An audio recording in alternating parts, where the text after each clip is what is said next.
Welcome to the Pulse Check podcast, Matt Dooley. Great to have you on board. Thanks for having me. Yeah, we know each other since many years. I've always been fascinated about what you're doing cross-border in Hong Kong, China, and all over the world. But before we go into specific topics, you know that I start typically with a bit of an icebreaker. Matt, what defines you? What makes you you?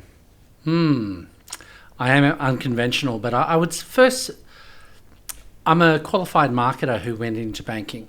And the reason why I went into banking is I really wanted the full gamut of marketing in those days. So it was like advertising and, the whole, what you can do. And that curiosity led me to Hong Kong. But it also leads me well in my business here. Being a marketer, I'm curious about behaviour, and I'm really curious about ethnographic research. So filming a situation and then learning from that situation. And that's done me well, especially in financial services, saying, well, how does a new innovation impact someone's life? Well, you've got to look at their life first.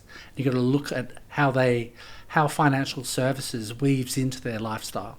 That's a very interesting one, and I always feel that you're very good in also recognizing people, their lifestyle, connecting people, and that brings us also a bit to the topics of today. Maybe starting with, I think you mentioned it, 25, 30 years of experience in the financial services industry. So yes. In that world since a long time, having worked for some of the biggest corporations like HSBC, global head of digital. So you've seen it all. But coming to nowadays, you, and the pin shows on your jacket, you've also been basically founding board member for the Hong Kong Fintech Association. And maybe we start there, the Hong Kong fintech scene. So you've seen it since the very beginning up until now. Maybe you can elaborate a bit of what you've seen, how it emerged, what is the current state, what is really the typical Hong Kong fintech scene, and how does it also compare maybe in the region or even globally? Well, fintech's not about financial services and it's not about technology. It's about enabling customers to do something with their lives. And the beauty about technology and Hong Kong is it's all about location, location, location. Hong Kong has always been a trade hub. It's always been a centre of commerce. And that's bode well for the city.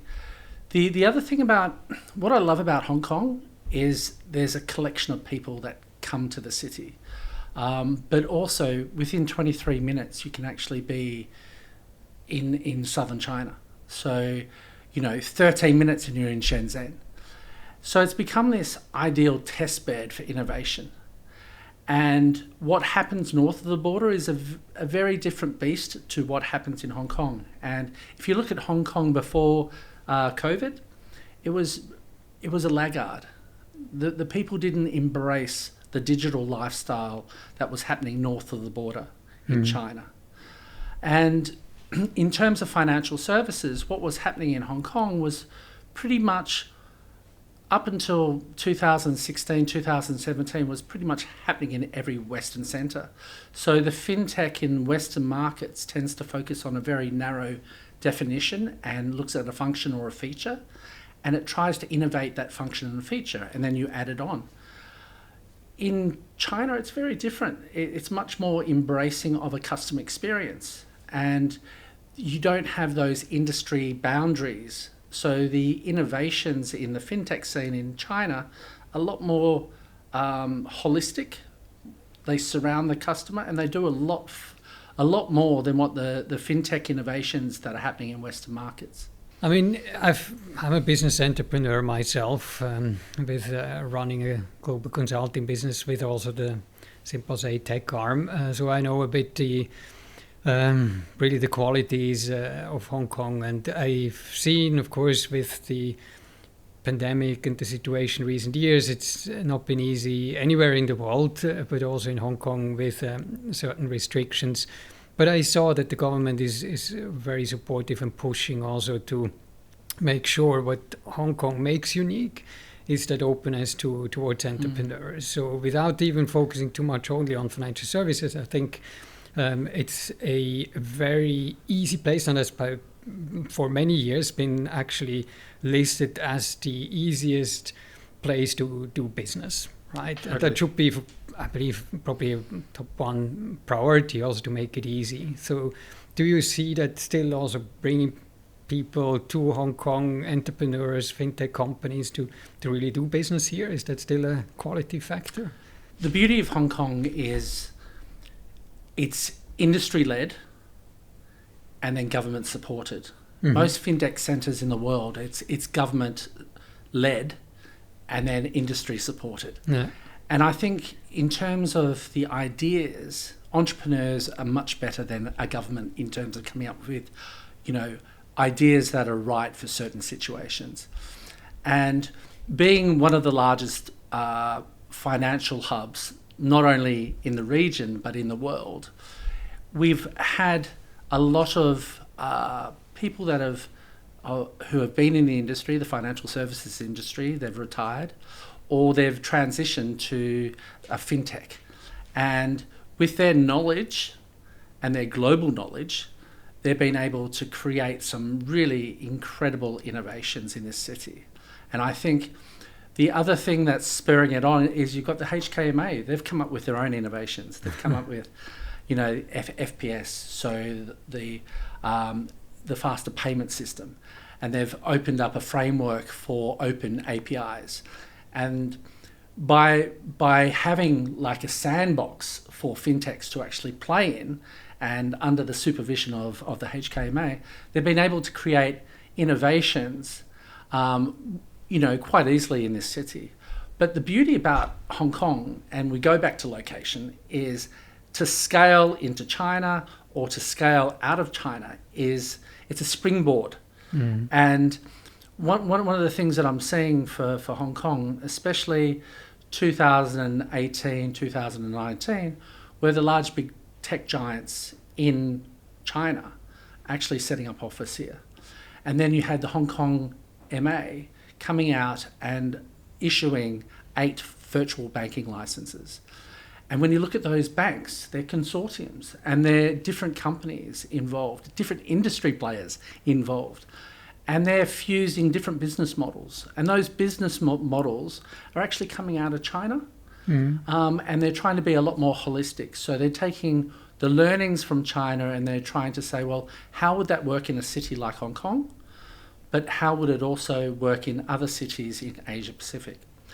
The other thing about Hong Kong, it's never been about Hong Kong. Hong Kong is just simply a gateway. It's a gateway of the in and the out of China. And financial innovation, there's no doubt, if you want to learn about financial innovation, and my company takes bankers and insurers to different innovation hubs around Asia and Silicon Valley and London and other places.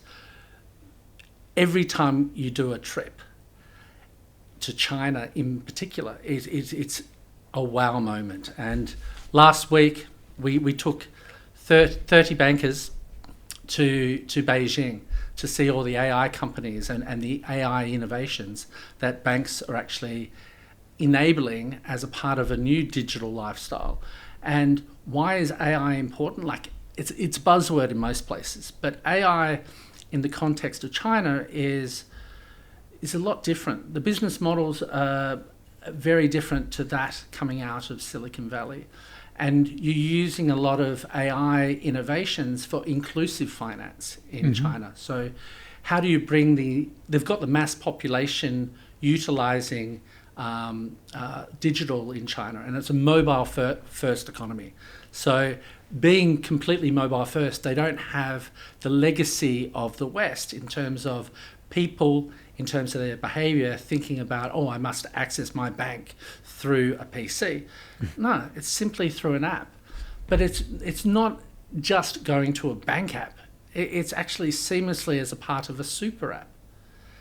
And what I noticed in 2010 when I was working for a large bank, I was sent to China for 2 weeks to speak to one of the biggest players in China and to learn from them. And they required an international bank to help them with some innovations that they were thinking up, and they wanted to expand to other markets.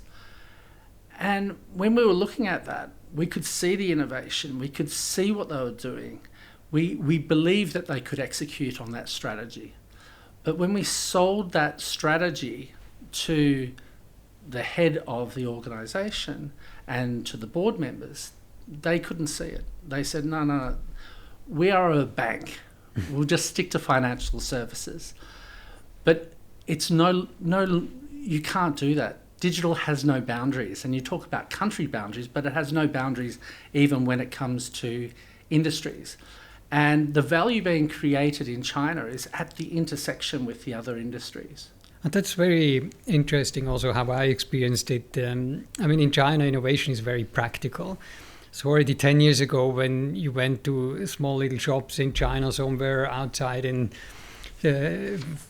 way on rural areas, you could go and see a few things you want to buy, and then you realize, oh, can I now pay with credit card? I have not enough cash, and then there's just a QR code, right? I mean, that was a standard already 10 years ago, which is not even in Switzerland fully applied. And you said the super app with WeChat Pay and everything, because they had to, of course, also leapfrog and jump to innovation to really make it accessible for everyone. And that comparison, of course, maybe also for the next section of the conversation is quite interesting, and of course where also the Western world can benefit from innovation in China and vice versa.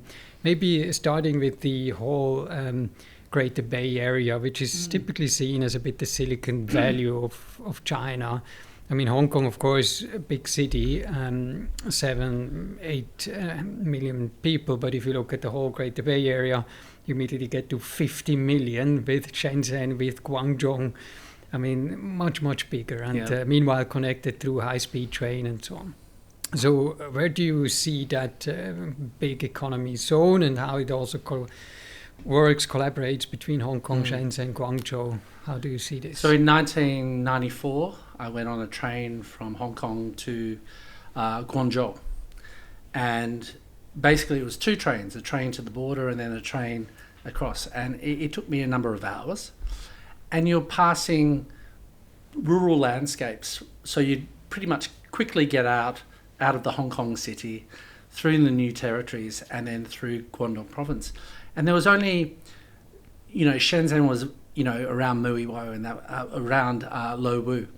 And there was duck farms. There was small villages.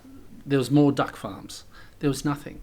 And then when you look at Shenzhen's only been around for 40 years, 44 years. And what Shenzhen represents is a special economic zone, but it was mainly to do with manufacturing of plastics goods, electronics, and they became very good at it and more sophisticated as the years went on.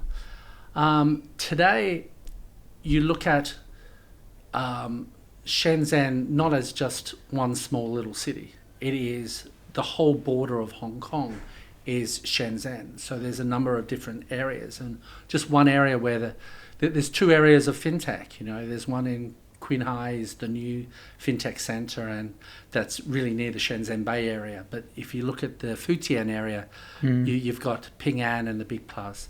But Shenzhen used to be a city where it was predominantly Hong Kong companies manufacturing stuff for the West. Today, you look at a city that's really born along 3 players. So you have Huawei, which is, one of the largest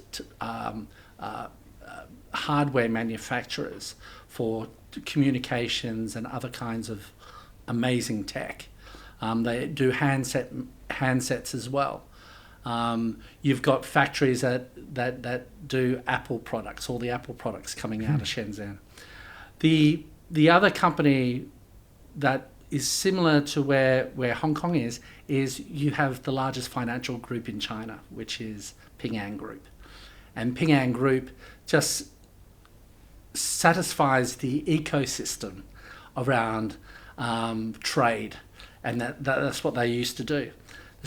And then the third player is Tencent, and Tencent, it's a company that started in the very late 1990s, and in the space of a quarter of a decade, they've been able to create a truly amazing company through digital, but also the content that they create.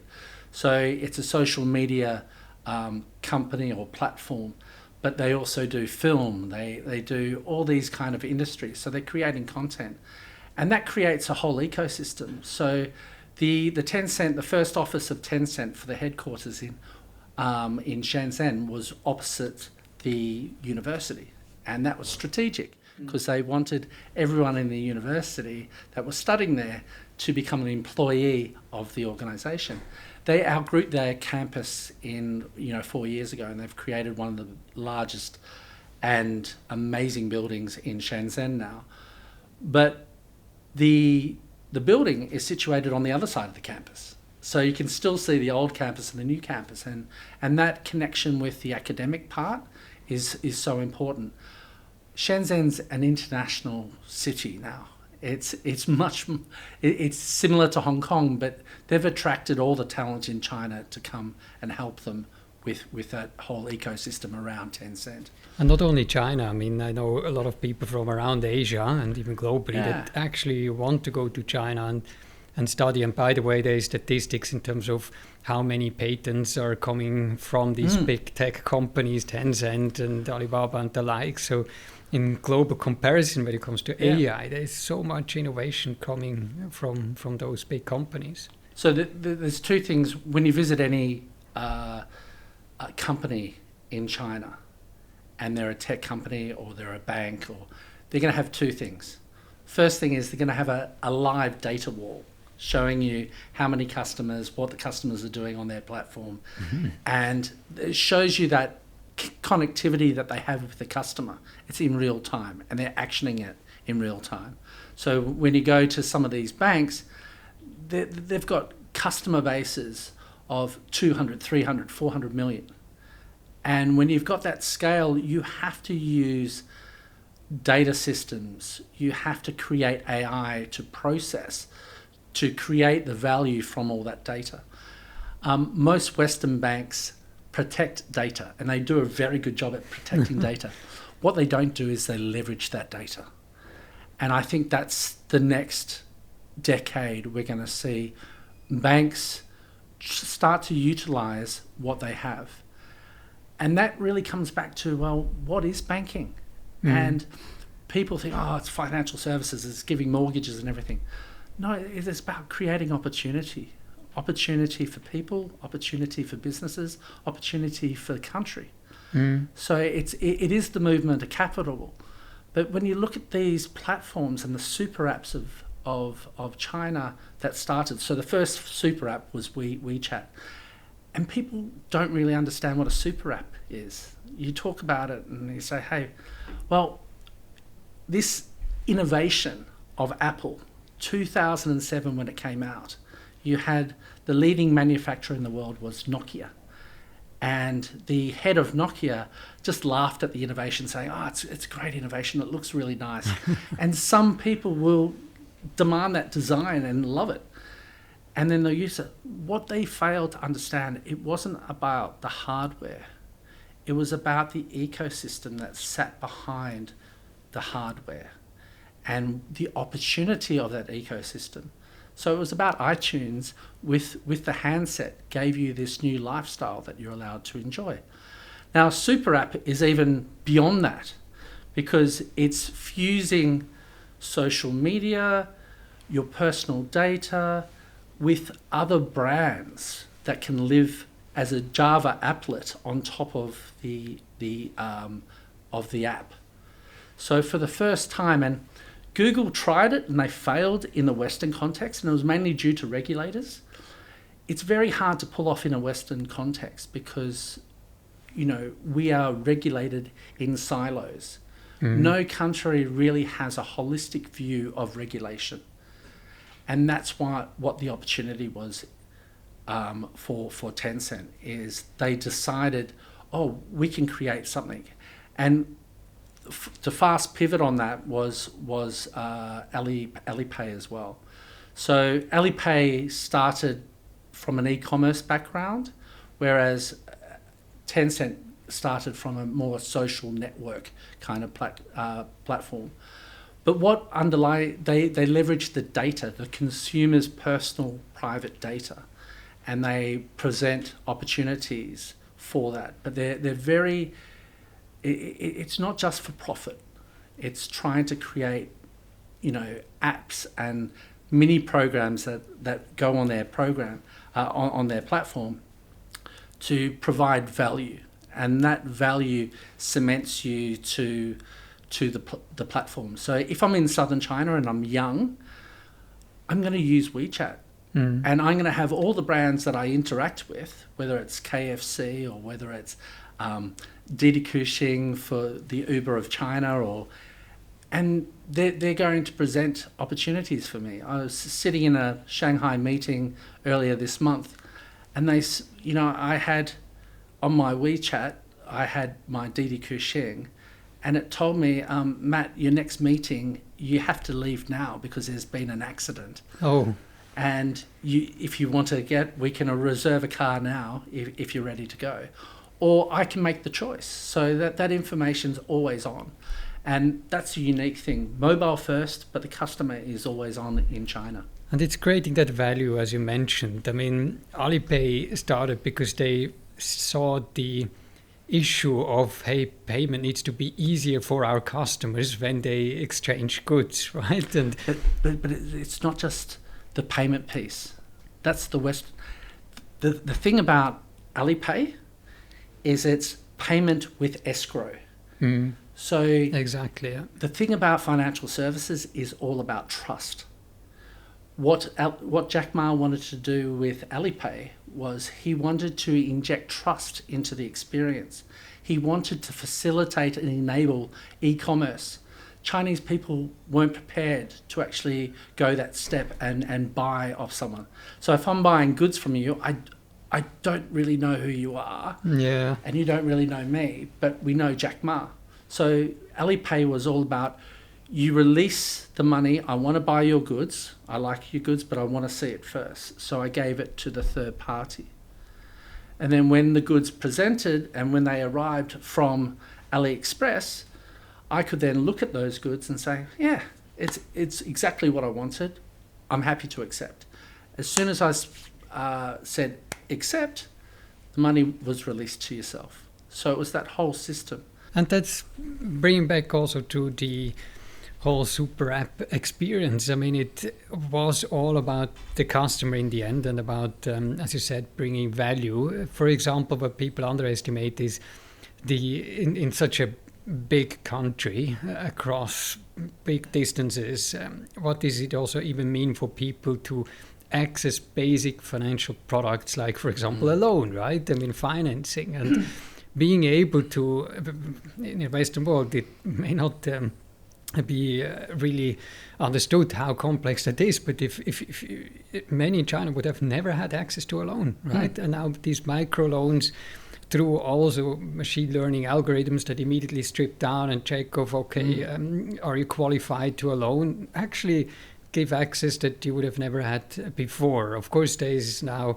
also the other element of, okay, should now be a Tencent and an Alibaba also financial services companies, but they saw a gap, they saw a problem that needed to be addressed, and they addressed it very quickly in a very innovative way that the Western world has not seen as much as in China. And brings me maybe to the point of, what do you see next also in terms of these super apps? I know, of course, in the West, yes, it's not been as successful, but then Elon Musk with X, previous Twitter, has similar concepts as well. Do you see trends progressing here? And maybe in your role as bringing the West and China together?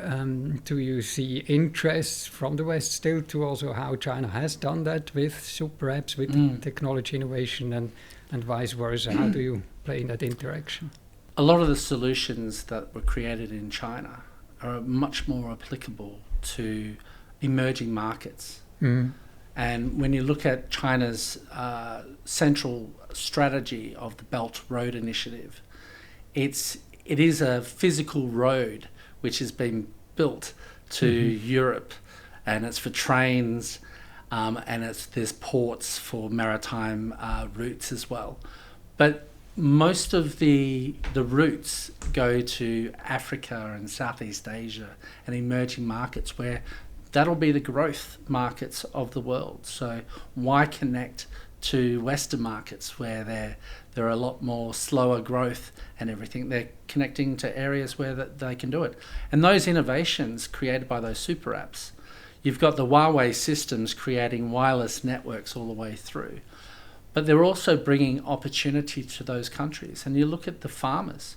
So we were in Beijing in 2018, and we looked at an initiative by Bank of Beijing. And they were working with a US agricultural company, John Deere. And they did the big harvesters and everything. And we visited a farming co-op on the outskirts of Beijing. And Bank of Beijing, this was the investment arm of the bank, so investment banking, and they brought in all this infrastructure, and you had this small little co-op looking at peanuts and soya farms and rice and other kinds of orchards that they were creating. And they would give, it was an initiative with the regulator, the PBOC, that had forced banks to work with the tech players. So the tech players had licenses, banking licenses, like to get into payments and some aspects of banking. And what they were forced to do was to collaborate and try and solve problems for rural China. How do we elevate the rural areas? And in most Western contexts, everyone thought 5G would actually come through the first tier cities. And in some aspects it did, but they built these 5G centres around rural co-ops first. Oh wow! And what they were trying to do was how do we stimulate the most poverty areas that are actually feeding the population. And Xiaomi was one of the players. Baidu was another player. You had Alipay and or Alibaba Group and Tencent involved in it as well. So they gave the farmer a physical phone. And on that physical phone, it had access to financial services. And for the whole history of China, those people never had access to banks. They only had access to government services. And funding would come through the government services. So the banks had actually not looked after the inclusive nature of what the fintech revolution could do for China. So this initiative was jaw-dropping for the bankers. They thought it was brilliant. So you had DJI involved, so that they would run their drones over their crops. They would report back and say, on August the 31st at 3 a.m, we will harvest your crop. The southern part of your crop, as per this map, you need to give more water. On this area, you need to provide this kind of fertilizer if it was, not organic. They were allowed certain things. But all this would help them get their produce of what they were producing onto a supply chain, which was run by Hema supermarkets. And the provenance of what that grain or what that, whether it's peanuts or whether it's soybeans and stuff, you would know exactly where that had been grown and what conditions grew that particular crop. For the farmer, it was fantastic. They got a new phone, which they never had access to a phone. They got access to all these apps. They got access to financial services. So at the start of, once they've done their crop, the closer it got to the actual harvesting of that crop, the money was getting larger because the risk was being taken out of the equation. They would notify them if there was a problem with, there's going to be a huge rainstorm or there's going to be frost or something like that. So this gave them the tool that they needed to make their crop better. The rotation of the crops depended on science. And is it about financial services? Yeah, but it's a hygiene factor and stuff. Yeah. So last week we took a number of C-suite bankers to Beijing to look at the whole ecosystem, and specifically to look at AI. So the AI Center for China is actually in a small suburb around, it was created by Peking University and Tsinghua University. And it's literally 5 blocks. And all the AI companies are based there. And it's really amazing in terms of the companies that you can see, but geographically it's a very small area. And the innovations coming out of that, I think in the next wave is going to be a lot more inclusive for the wider population. There's still a lot of people in China can't write complex characters and everything like that. They've got simplified language now, but the actual characters are a lot more complex. But this, you don't need to write. You can just do voice. And there's many dialects in China. There's 34 provinces, but number of different languages. But they use the same written language. So you can either choose the written or you can choose to speak, but it knows your dialect and it knows quite accurately with that. So there's been a lot of innovation around language. What I noticed being a foreigner and not speaking Putonghua is you can have real-time translation. So no longer are you out of a meeting.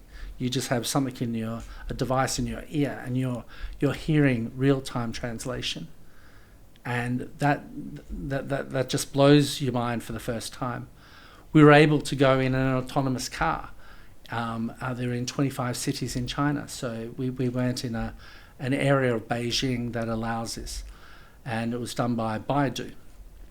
And it was amazing. Not only did they do the sensors on the car, they had the sensors around the neighborhood and at every major intersection. So you felt this absolute comfort. When you look at autonomous cars in other countries that have been released, and I was looking at like San Francisco's implementation and everything, the key thing is here that they've thought about, well, what happens if I don't have connectivity? What happens if everything goes down? Will the system be able to operate? And yes, it will. So they use 2 systems running simultaneously. It's a good one. Sorry to interject, but I mean, there was recently, of course, Tesla again showing the robo-taxi, while, of course, great innovation by Elon Musk and his team, but in China it's reality.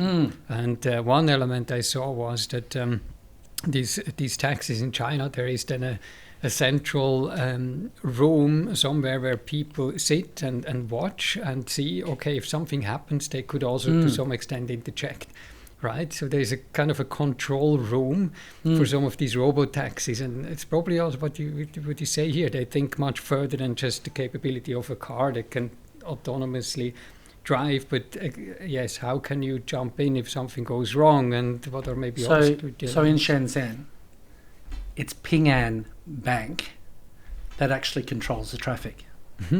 So Ping An has a strategy because of the environment that they live in. They don't just think about financial services, they think about other service ecosystems, and one of their other service ecosystems is healthcare. So they digitized and got all the health records of China, and they digitized it, and they allow people to access their personal records.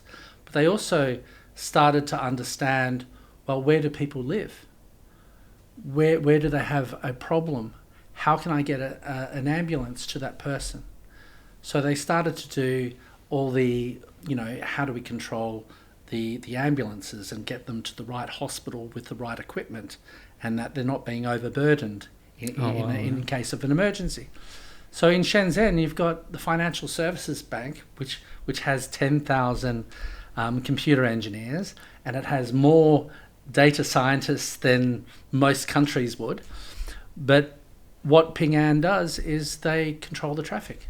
They help the ecosystem and stuff. So when they're solving problems, they go much beyond, and they have these 5 ecosystems.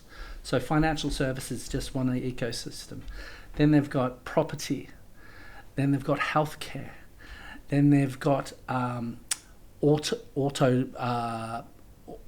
automobiles and servicing of those automobiles, which lends itself to auto loans. And then the last one is an all-encompassing one, which is smart cities. So by having this focus away from financial services, they can look at not only protecting their consumers and their businesses in terms of the data that they have on them, but looking at the other data sources that exist and get access to that data, those other data sources, and try and find opportunities for their customers that wouldn't exist anywhere else. And that's one of the unique things that's happened in China, but other countries have picked up on it. So you've got the Huawei systems, which is the hardware that understands which cars are driving, which individuals are walking in their different areas, and they leverage that kind of information. But the government of China allowed fintechs and other small startups to get access to the information. Now, it comes with a lot of responsibility. So getting access to the government's and the people's personal data means that you've got to really look after it. So there comes with stringent uses and applications for it. But what they've also been able to do is countries like South Korea, they've also started to standardize the government-held information and release that to startups to innovate on. And by doing so, you're help growing the AI innovation in your country, because they've got access to the information, and it's the mass information. I think that's a topic we probably should exactly. follow up on. Unfortunately, coming already towards the end, maybe a final question, and it's really interesting to hear all the stories, but maybe the really most or biggest trends, 2-3 trends you see in China for the next few years to come? Anything you see, anything you want to share? The key learning that I always get in China is about the ecosystem. So the example of Ping An is a really interesting one, because they focus on other ecosystems. I also think where there's grey areas, and definitely players like Didi Kuxing, which is the ride-sharing app, you had investment from Alibaba, from Tencent, and that really, the two major players in that area to get involved means that they're going to come up with the right solution. The second one is more about the influencer, being a marketer. The influencer economy is, and you've got platforms, but no longer are yourselves involved in the advertising and the promoting of your product. You've got influencers that have an authenticity that corporations would love to have, but they don't have. And they aim for a particular target audience. So if these influencers, and if you can find the right influencers that influence the right target audience, and they love your product, they will actually market it for you. So that's probably going to come more into the Western markets. And would you see that also being picked up in financial services, banking? Oh, definitely. Yeah. Definitely. You've got to have it in different areas. When I worked at HSBC, they were getting involved in golf, and they used to support some of the global tournaments, and there was a huge world tournament in Shanghai, but they had no authority in promoting golf. So they got involved in working with Asian influencers in the Gulf area to start to connect with customers and to create their brand. So if you're going to sponsor an event and everything, make sure that you have an authentic voice.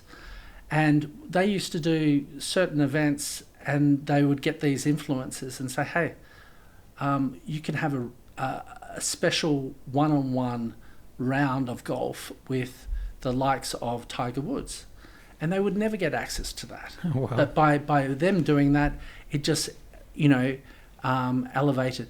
And when I think about the influencer economy, it always takes me back to the Malcolm Gladwell book, and the tipping point. And it's about connectivity and who are the super connectors and understanding those super connectors. And that's been the growth of China through these platforms, is these super connectors connect your company, your brand, your products to the audiences. The last thing, and when you're talking fintech, financial services, you always got to talk about regulation. And most Western players say, oh, there's no regulation in China and everything. Well, there's a number of layers of regulation. There's a government who's socialist by nature, and they're thinking about the good of the people. And there's a holistic nature. So a lot of the fintechs that I visit in China, I've been blown away with the level of thinking that they do on how to protect the customer. How do we make sure that the customer gets value from this proposition? And the reason they do it is because regulation is also retrospective. So if you are in charge of a fintech, if you're a director of a fintech and they're doing something that's untoward to the little people and you're putting them at risk, when regulation comes, and it will come, it will take you and your, and put you in jail. So there's a great incentive for you to get it right, and they spend a lot of time in doing it right. The other thing about regulation is the government lets innovation occur and gets traction, and then people are starting to talk about it and it's getting really big, and then the regulator gets involved saying, what is happening here? And all this. So not inhibiting innovation from occurring, it's allowing it to occur. And in Western markets, they try to do this through the sandbox. In China, they allow it to occur organically. They let it to grow live. And then once it gets traction, then they say, hey, how do we regulate this and get involved? Very interesting. Thank you so much, Matt. I mean, to summarize, I think the ultimate goal we all have is that it's really all about the customer value, right? And that's what the Chinese government sees and wants to protect and also enforce, obviously, but also what these big tech companies strive for and why they innovated. It's all about the customer. So thank you for sharing your insights. It's really Pleasure. Great to follow you. Where can the people find you? So Matt at connectedthinking.asia is probably the best way to connect with me. The key thing is every city in China has a different ecosystem and a different thing that they're innovating around. So if you want e-commerce, you have to go to Hangzhou. If you want blockchain and supply chain and retail, you've got to go to Shanghai. And if you want social networks and maybe health tech, you go to Shenzhen. That's also the case in other cities around Asia. So we have a trip with the Asian banker in February to 3 cities in Japan. So start off in Osaka, go through to Kyoto, end up in Tokyo. And it's all about the aged problem or the aged opportunity that countries have. So Japan, having one of the oldest populations on the planet, what are they doing to live with it? And the way that they adopt AI, the way they adopt robotics is off this charts. So we visit banks, fintechs, robotics companies, AI companies, and we look at that whole ecosystem and saying, well, what are they doing differently as they prepare for, life without the young. And I think most Asian markets, and especially in Western markets as well, you're seeing aged population as the baby boomers go through their cycle. It's all about relationships. That's how I also know you. Thank you so much, Matt Dooley. Thank you for the opportunity. Podcast, Pulse Check podcast. Please like and subscribe. Thank you for having me. Thank you very much.